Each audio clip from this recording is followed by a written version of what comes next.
cleansed of impurity.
reverence.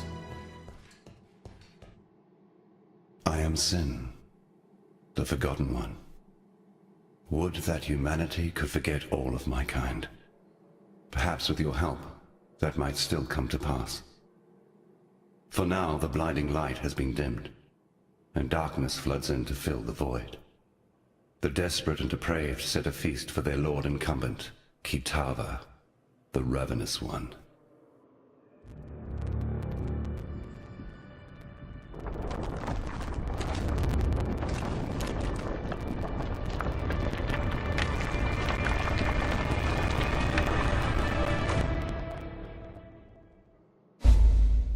Should Kitava accept their invitation, there is but one thin sliver of hope for us all. My brother's sign of purity. Look to it in the choking passages of Templar reverence. It shall be your torch when night falls at last. Deep in the Templar's ossuary, in the company of the dead, there lies the sign of purity. Innocence bled himself for the creation of that cruel and desperate weapon. Tempered in his own ruby ichor, it was forged to be a transcendent tool of punishment and purification. The sign is a living agent of righteousness, or at least the dubious kind of righteousness that my brother subscribes to. Innocence found in the first High Templar a most faithful servant, and gifted the sign to him so that it might be used in times of great need. The great need of Innocence believers, that is. Humanity's general well-being has never been of particular concern to my brother. Though I am a god, I have not forgotten my humanity. I care for that which I once was. Kitava remembers nothing and cares for nothing but his own hunger and greed. He is an endless pit of gnashing teeth and churning guts. While other gods rise on the mainland and fight for the meager scraps of what was, Kitava has the most fecund and formidable civilization of his age at his disposal. He can feed when he likes, and he grows ever stronger with each morsel. All of Ariath shall soon belong to Kitava, and if that happens, he will rise beyond even our reach. He lives, after a fashion. That pretentious little vessel of his served only to encourage his divine follies. I have procured him a more sensible host, one that should contain his excesses and temper that fragile ego of his. Hear this, brother. From mind of lead to heart of gold, your soul shall be bound, your wrath shall grow cold. Accept the invitation.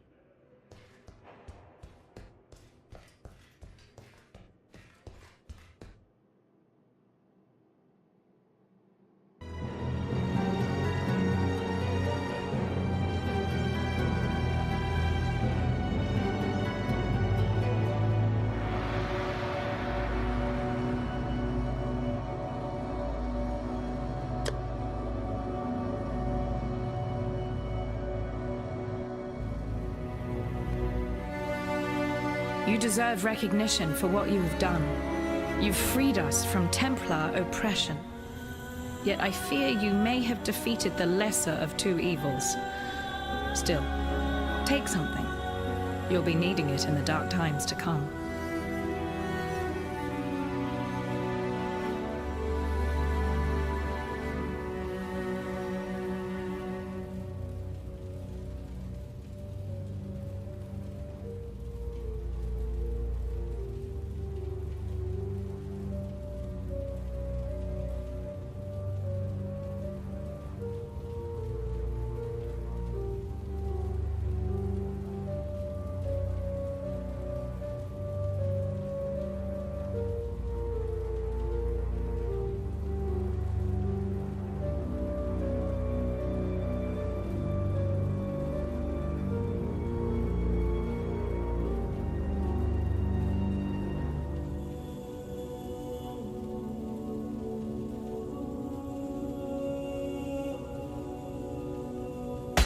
Once Kitava has gobbled up every scrap of Oriathan flesh, sucked every Oriathan bone dry of marrow, he'll turn his endless hunger to Namakanui and the whole Karui archipelago.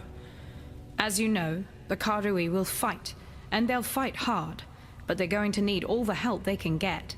And I know of 3 treasures that might just make the difference.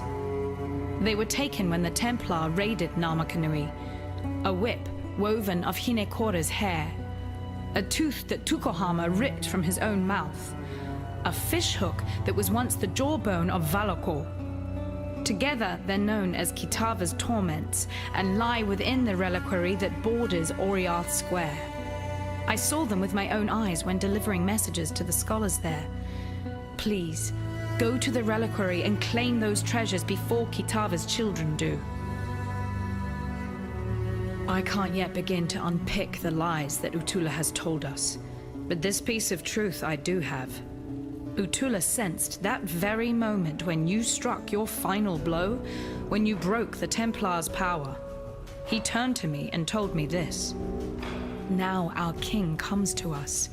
He'll be hungry, so very hungry. I shall prepare him a feast. Then he gathered his followers and left. Where's he gone? Oriath Square. You won't need directions. Just follow the screams. When I was a courier for my father's house, I'd cross Cathedral Square 100 times in a day. On the fairest days, that square would be filled to bursting with Oriath's highborn, come to bask in the sun and each other's glowing nobility. It was a pretty sight, depending on where you stood. For freedom. You can ask, but you must. I told you so. What more need I say? The sign of purity, yes. A descry staff that piety sent me to study at one point. Apparently it was a gift from innocence to the first High Templar, Avarius. Dominus couldn't even bear to touch the thing, so he had it locked up in the ossuary. Quite reactive behavior for a man of such formidable intellect. Yet now it's making a little more sense. The staff was certainly able to conduct and store energy, yet remained inert when I applied corruption to it. It must only respond to divine energy, and with corruption and divinity being diametrically opposed, it's no wonder that my experiments failed to excite the thing. Meaning, if the sign of purity is a repository for the power of innocence, Dominus could never have wielded it, being steeped as he was in the opposing power of the beast. You, though, you're a different matter entirely. People have talked about the return of the gods since the birth of Oriath. It's a gambit employed by charlatans to fleece the weak-minded and morally desperate. Or so it seemed.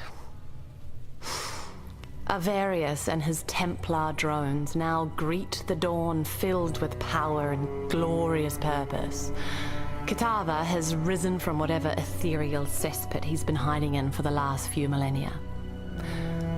So what let the cats out of their proverbial bags? I'm a scholar, not a prophet. Yet there's one occurrence that absolutely reeks with evidential causality.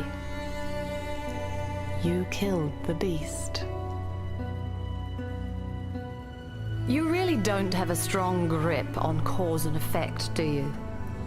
Things replace other things. It's the most fundamental of laws. The larger the thing you remove, the bigger the rush to fill the space that's left behind.